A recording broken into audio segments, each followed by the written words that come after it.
The Making of a Nation, a program in special English by the Voice of America.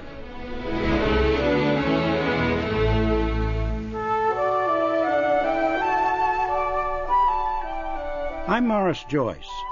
Today, Blake Lanham and I tell more about two early American leaders, Thomas Jefferson and Alexander Hamilton. They held opposing ideas about how the new nation should be governed. Their dispute helped create the political party system in the United States.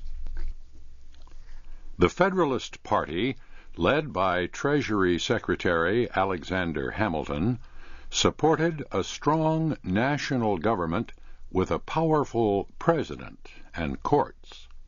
Federalists thought men of money and position should rule the country, and they did in the early 1790s. Federalists controlled the Congress. They also had great influence over the nation's first president, George Washington. The Republicans, led by Secretary of State Thomas Jefferson, did not want a strong national government with unlimited powers, and they believed political power should be spread throughout the population. The two sides carried on a war of words in their party newspapers. Historians believe Hamilton himself wrote much of what appeared in the Federalist paper. Jefferson, they believe, acted mostly as an advisor to the Republican paper. Both papers carried unsigned articles attacking the opposition. Both printed stories that were false. At times, the attacks were personal. Many people felt two cabinet secretaries should be above that kind of public fighting.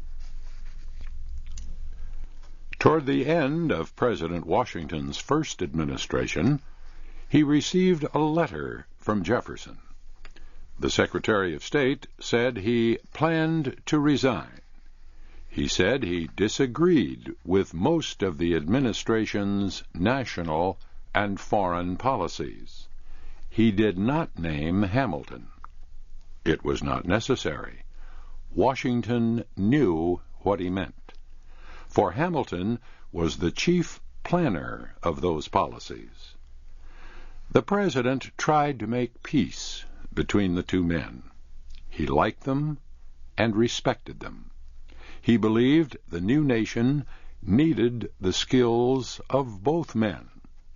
However, the dispute had gone too far. It was now more than just a question of two strong men who could not agree. It was a battle of two completely different philosophies of government. Washington did not succeed in making peace between Jefferson and Hamilton. But Jefferson decided not to resign. In a letter to his daughter, Jefferson said, "The attacks on me have changed a decision which I did not think could possibly be changed. I must remain and fight." The idea of organized political parties was new in the United States. There were no laws saying what they could or could not do. There were no restrictions on the political activities of government officials. So, while continuing to serve as Secretary of State, Jefferson began working to get his supporters elected to Congress. He believed that was the only way to fight Hamilton. National elections were set for 1792. There was no dispute about the highest office. In 1792, everyone wanted George Washington to be elected president again. However, many Republicans saw no reason to re-elect John Adams as vice president.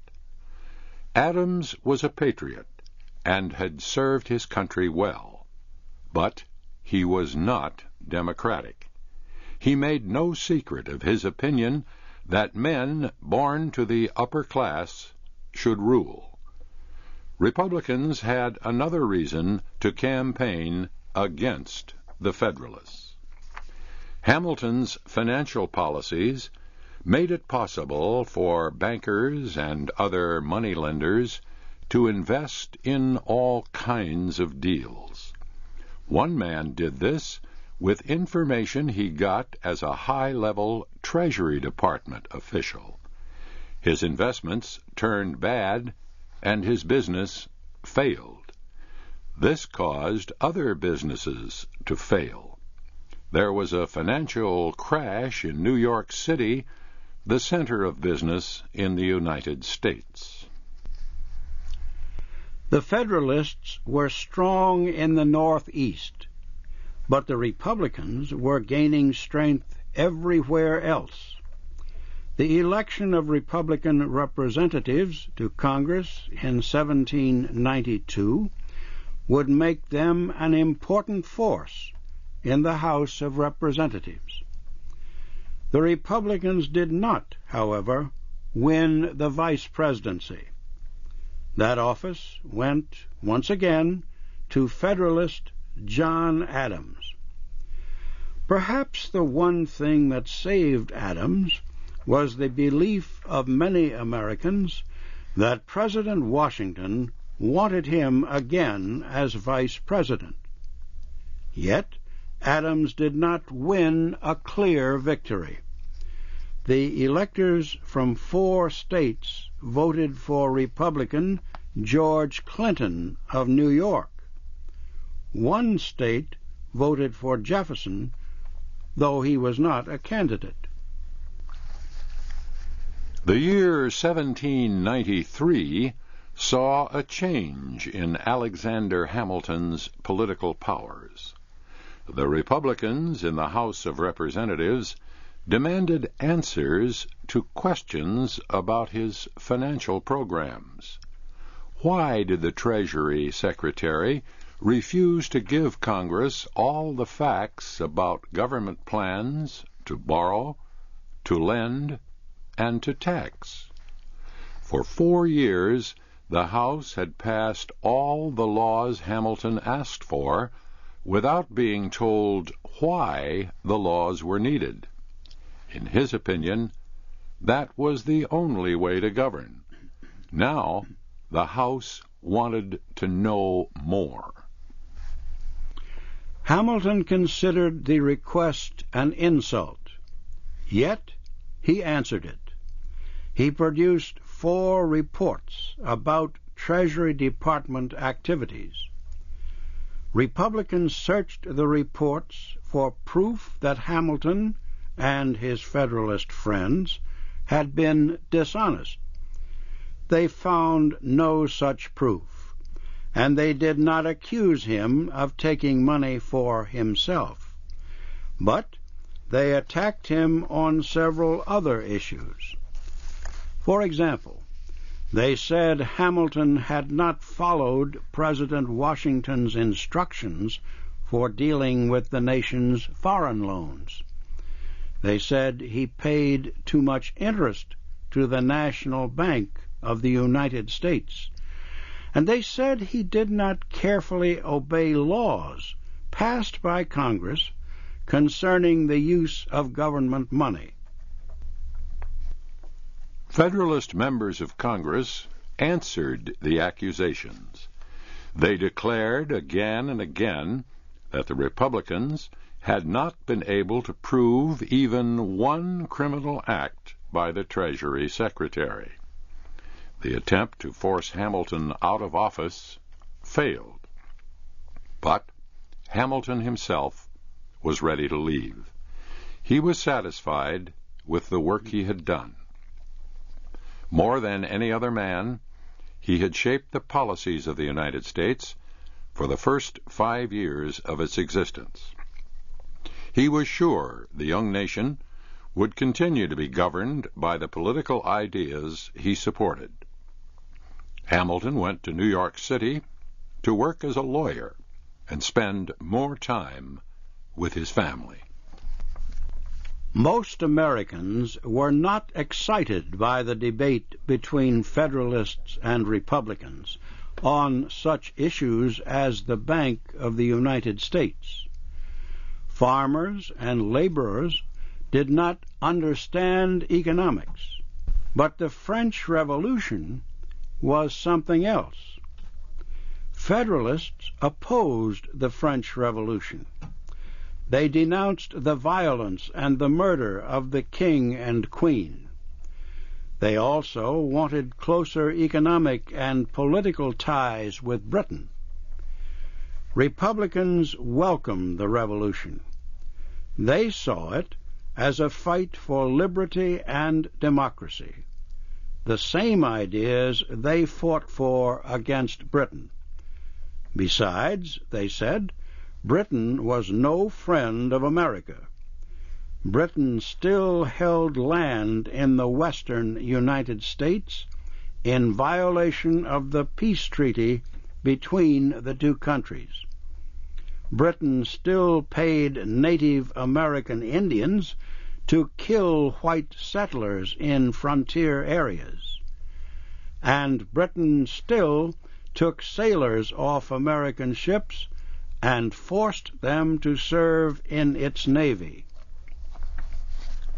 The revolution in France put the United States in a difficult situation. The situation became worse when the kings of Europe sent their armies against the new French Republic. The United States had a treaty with France. It had agreed to aid France if France were attacked. But President Washington firmly believed the United States should not become involved in the politics of Europe.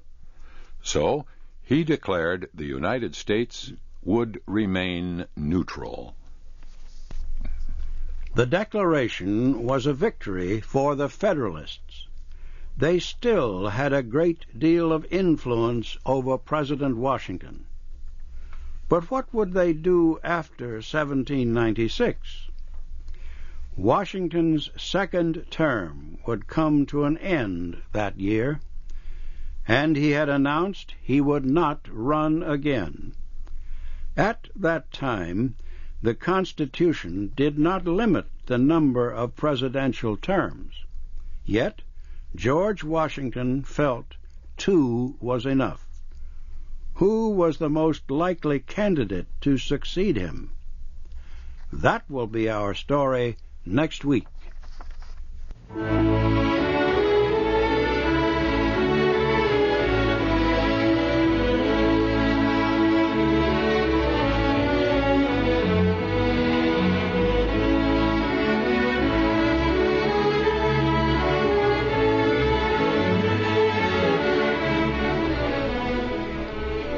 You have been listening to The Making of a Nation, a program in special English by the Voice of America. Your narrators were Morris Joyce and Blake Lanham. Our program was written by Christine Johnson.